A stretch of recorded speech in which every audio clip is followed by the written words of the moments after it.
Now in this problem, it says to solve, and we don't have any x term or n term. It's not a standard quadratic equation, but that's okay. We don't need it to have a quadratic equation.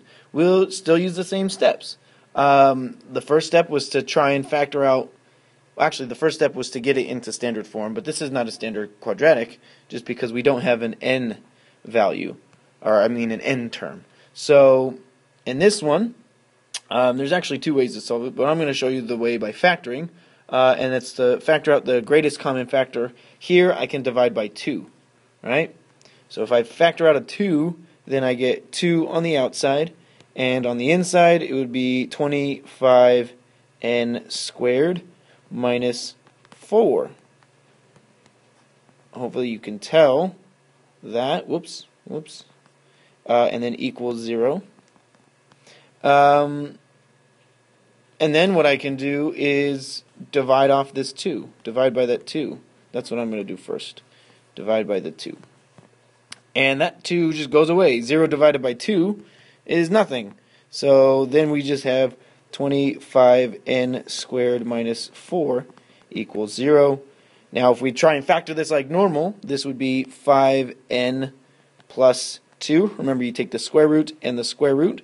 Since there is subtraction in between, this is a difference of squares.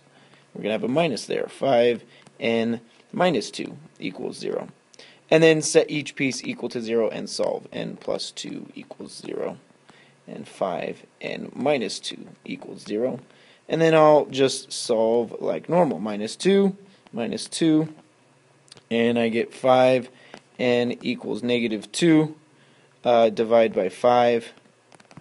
This is all just normal solving equations. N equals negative 2 over 5.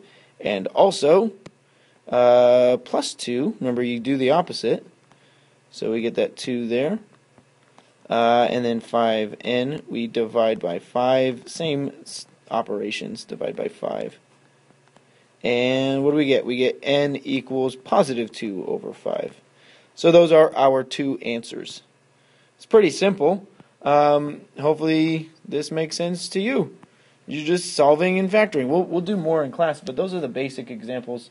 You should be able to complete the assignment now. So I'm going to go away. Bye.